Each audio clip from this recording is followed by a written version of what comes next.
Hello, c'est Eric et je vais me tenter un petit peu à l'hébreu. Dans Genèse 1, la Bible commence par au commencement et c'est le Bereshit.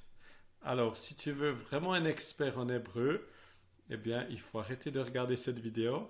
Par contre, si tu désires faire des petits pas et essayer de découvrir un petit peu d'hébreu, eh bien, j'ai le plaisir de te partager ce que moi j'ai découvert grâce à quelqu'un qui s'y connaît. Sauf que c'était en anglais et je ne peux pas le partager en anglais.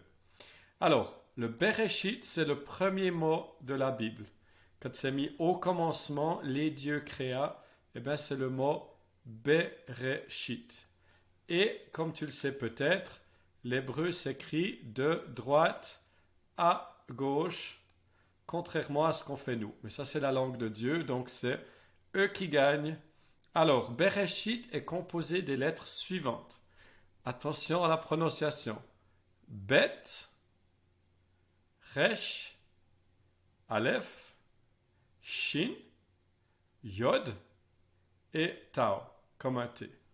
Alors, le Bet, c'est la lettre pour, comme Benjamin, Ben, c'est le dessin d'une maison. Alors ça, j'ai toujours pas compris, mais je crois que c'est un peu comme en français, où on a des lettres majuscules qui ressemblent pas forcément aux lettres minuscules. Ensuite, il y a l'hébreu ancien, l'hébreu nouveau. Je m'y connais pas plus. Ici, j'enseigne ce que j'ai compris. Donc, le premier mot de la Bible commence avec la deuxième lettre, commence avec Bet, avec le fils. Super intéressant. La deuxième lettre, Resh, eh bien, c'est un petit peu comme je ne sais plus. Ensuite, on a l'Aleph, qui est le taureau ou la vache. Comme ça, on voit de manière un peu caricaturée. On a ensuite les dents pour le Shin. On verra que c'est le feu. Le Yod, c'est ce qu'on retrouve dans Matthieu 5, 18. Quand il dit pas un seul iota, la plus petite lettre de la Bible ne disparaîtra. Je trouve ça assez passionnant. Et puis le Tau ici, ça ressemble à une croix. Alors quand on met les deux premiers ensemble, ça nous donne fils. Betresh. Betresh, je ne sais plus exactement pourquoi.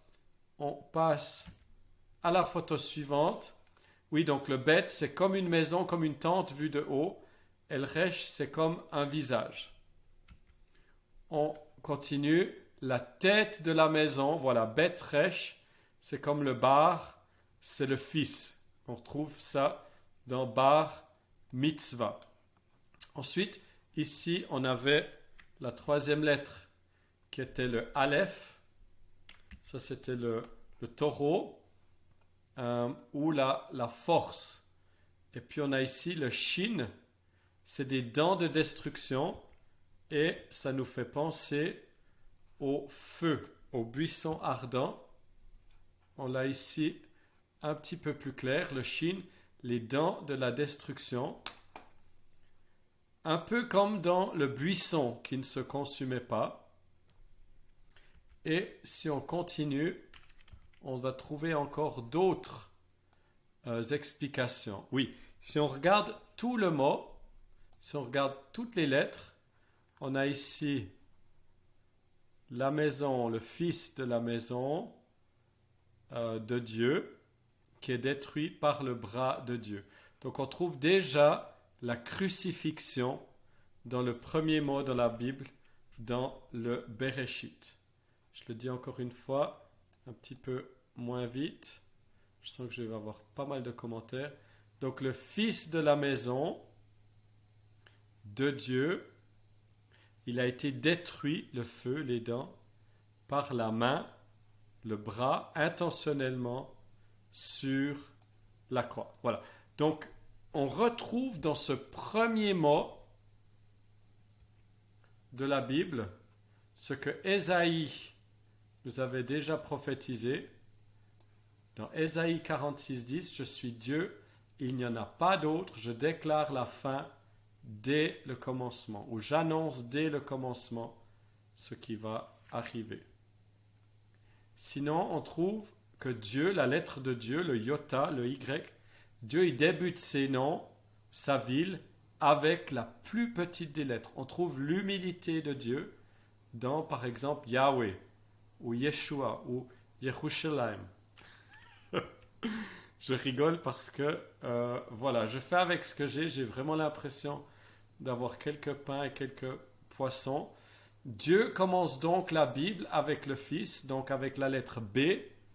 D'ailleurs, notre alphabet vient des lettres hébreuses, alpha, aleph, et puis bet, le B, alphabet. Mais Dieu commence la Bible non pas avec lui-même, mais avec le Fils, comme on le trouve, Jean 1, au commencement, était la parole. Puis dernière chose qui m'a beaucoup touché, c'est que le buisson, il ne se consume pas. C'est la miséricorde de Dieu. Souvenez-vous, tout à l'heure, on a parlé du feu. D'accord? Ici, le feu, le buisson, les dents de la destruction, ce qui détruit, c'est le feu. Mais dans le buisson ardent, on voit que le feu de Dieu, eh bien, le buisson ne se consume pas. Donc la Bible commence avec le Fils, avec le B. Et ouais, je crois que pour cette fois, c'est à peu près tout. Merci beaucoup pour ta patience. J'espère grandir dans l'apprentissage de l'hébreu. Mais pour l'instant, c'est ce que je voulais te partager. Si tu trouves d'autres sites mieux faits, mais qui sont aussi très simples, parce que j'ai trouvé beaucoup de personnes érudites, donc je n'ai pas vraiment trouvé le site qui expliquerait ça. Je l'ai en anglais, alors je me suis dit, bah tiens, je vais le traduire en français. Voilà, merci beaucoup pour ton attention. À bientôt. Ciao, ciao.